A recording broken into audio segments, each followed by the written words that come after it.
My brother and cousin's revenge against my ex got out of hand, and now my new job is at risk. What's up, my fellas? And welcome to today's story. Stick to the end to listen to the forum's comments. Reddit, I can't stop shaking as I type this.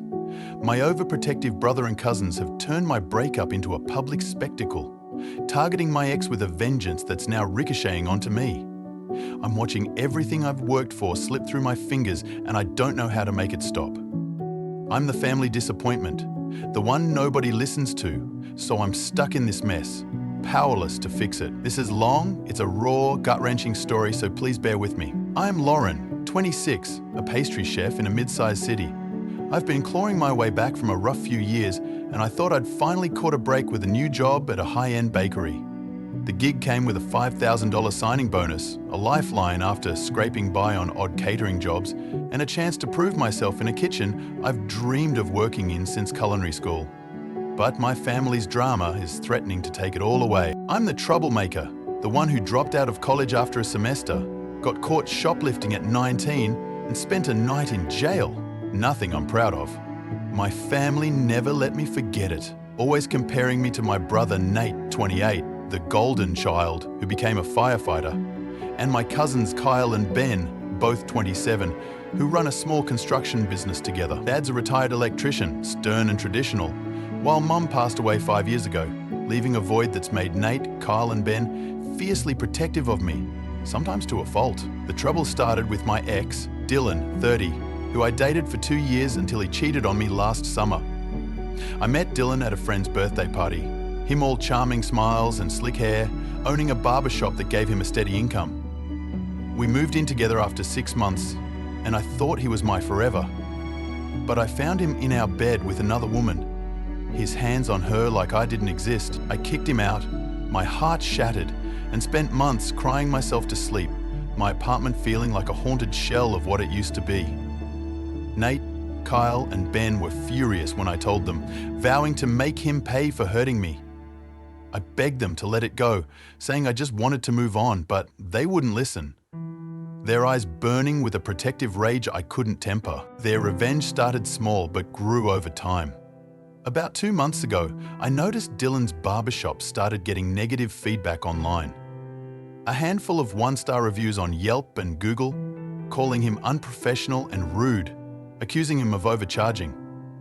I thought it was just disgruntled customers until a month ago, when I saw a post on a local gossip page, a harsh rant about Dylan's shady character, mentioning me as the ex he betrayed. The post had a few dozen comments, some pitying me, others calling Dylan a jerk, but I knew something was off. I confronted Nate, and he admitted he, Kyle, and Ben had posted the reviews, saying they were looking out for me. I was upset, asking them to stop, but they brushed me off, saying Dylan deserved it, their voices firm with conviction, like they were doing me a favor. A month ago, things took a more serious turn. I received an email from Dylan's lawyer, a cease and desist letter, accusing me of harassment and demanding I stop defamatory actions against him. Apparently, someone had sent emails from my account. Messages like, "You'll regret what you did to her," and "This isn't over," signed with my initials. My stomach dropped as I realized Nate, Kyle, and Ben had accessed my email, one I'd used for job applications, including my new bakery gig. I hadn't changed my password since Dylan and I lived together, and they must have guessed it, knowing my habits better than I'd like to admit. I confronted them, my voice shaking, and they didn't deny it, Kyle shrugging as he said, "He needs to feel some heat." Ben added, "We're just making sure he doesn't hurt anyone else," his tone protective but stubborn. Last week, I found something that made my blood run cold. I borrowed Nate's phone to call Dad about a family dinner, and I saw a group chat between him, Kyle, Ben, and their friend Jess. They were planning to confront Dylan at his barber's shop, intending to call him out publicly during a busy Saturday, record the interaction, and post it online for exposure. Jess, a 26-year-old aspiring influencer, was encouraging them, saying, "This'll get some attention, you guys are doing the right thing," suggesting they make it emotional to gain sympathy for her podcast. She's been their supporter, calling their actions standing up for family, helping share the gossip page posts online, hoping to grow her audience, her posts gaining a modest following with hashtags like family justice. The fallout has been creeping up on me. 2 weeks ago, Dylan's lawyer escalated the cease and desist to a formal defamation lawsuit, seeking $15,000 in damages for the reviews, rumors, and emails, claiming I'm the mastermind behind it all. My new boss at the bakery called me in yesterday, her face stern but not outright hostile, saying the lawsuit doesn't look good for their reputation. She put me on a probationary period, saying I need to resolve this quickly or they'll have to reconsider my position. The $5,000 bonus I was counting on to pay off my credit card debt now in jeopardy. My co-workers have started whispering, some giving me sidelong glances, others asking if the rumors about me are true, and I feel like I'm walking on eggshells every shift, my hands trembling as I pipe frosting, terrified I'll lose everything I've worked for. Jess's involvement makes it worse. She's been part of our family circle since high school, always tagging along with Nate, Kyle, and Ben, her bubbly personality hiding a self-serving streak. I found more messages where she told them this could really put me on the map, suggesting they share his side of the story to keep the momentum going. She's hoping the drama will grow her podcast audience, maybe get her noticed by a local media outlet, her ambition overshadowing the damage she's causing. I trusted her, thought of her as a friend, but now she's dodging my calls, saying I should be thankful they're standing up for me. Her voice tinged with impatience. Dad's reaction is the worst.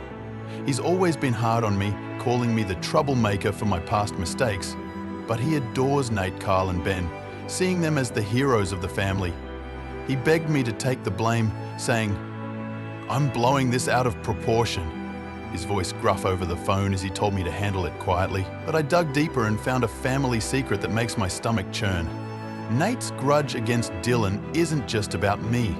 2 years ago, Dylan briefly dated Nate's ex, Anna, after they broke up, and Nate never got over it, blaming Dylan for stealing her, even though Anna had already moved on. Nate's been waiting for a reason to go after him, and my breakup gave him the perfect excuse. His protective act hiding a personal vendetta I never saw coming. The confrontation at Dylan's barbershop is tomorrow, and I'm a mess. I can't sleep, my nights filled with anxiety over losing my job, my hands shaking as I knead dough at work, my apron dusted with flour, but my mind racing with dread.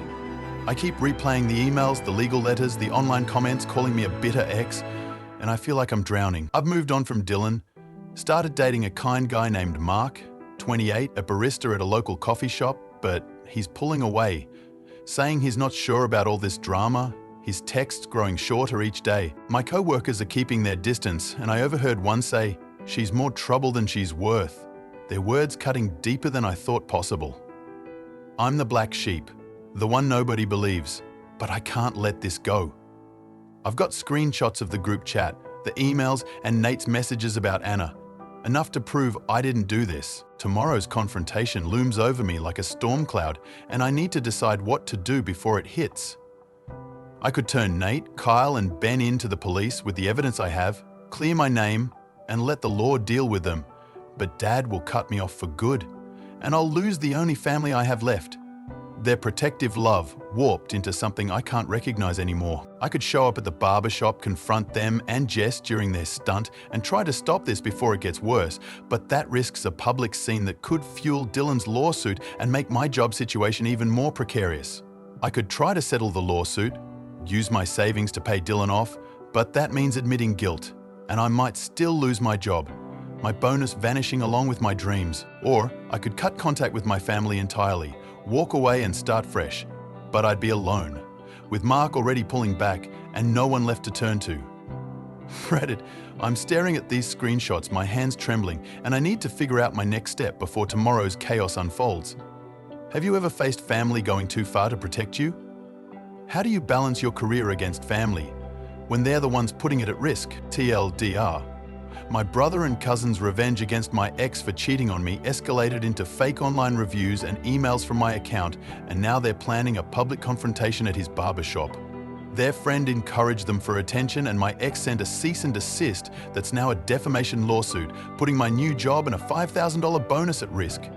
Dad wants me to take the blame, unaware of my brother's secret grudge. Should I turn them in, confront them at the barbershop, settle the lawsuit, or cut contact? I need some advice. Your brother and cousins went too far with those fake reviews, but Dylan's no saint. cheating and now suing for $15,000. Show your boss the group chat proof, clear your name, and beg Nate to stop tomorrow's stunt. Your $5,000 bonus is worth more than their vendetta. I feel for you. Losing your dream job over family drama is brutal. Nate's AITA grudge is petty, but he's still your brother. Talk him out of the barbershop plan, apologize to Dylan privately, and keep your job. Family's messy, but you don't have to lose everything. As a manager, I'd say your boss is right. This lawsuit looks bad. Jess's podcast dreams are selfish, but Nate, Kyle, and Ben are the real problem. Go to the barbershop, stop them calmly, and show your boss you're handling it. Your career's on the line. Prioritize it. Dylan's lawsuit is overkill, but your family's revenge is reckless. Their fake emails from your account could tank your $5,000 bonus. Tell Dad about Nate's AITA grudge, force them to back off, and hire a lawyer. You're not the black sheep, you're the victim here. Nate's grudge makes this personal, not protective. And Jess is egging them on for clout. You're stuck because you didn't change your email password. Settle the lawsuit quietly, use your savings, and distance yourself from them. Your job's more important than their drama. Your family's love turned toxic, but cutting them off feels too harsh. Those reviews and emails were wrong, but Dylan's $15,000 demand is greedy. Meet them before the barbershop, explain the job risk, and plead for peace. They'll listen if you stand firm.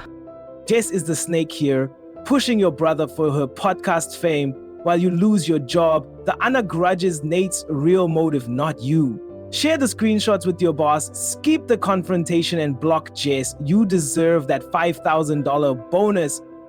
So morally, Nate, Kyle and Ben crossed a line, but Dylan's not innocent, cheating and suing you. Dad's wrong to guilt you. Go to the barbershop, record their stunt to prove you're innocent, and save your job. You're not the disappointment they are. Social media is the issue. Jess's gossip page post blew this up. Your $5,000 bonus is at stake because of her hashtags. Delete your email account, confront Jess privately, and tell your boss you're a victim. Your family's heart's in the right place, but they're clueless. I mediated a family feud like this, and confrontation rarely works. Nate's AITA grudge is driving this, but he thinks he's protecting you. Sit them down tonight, show the lawsuit papers, and ask them to confess to Dylan your job's worth more than their pride.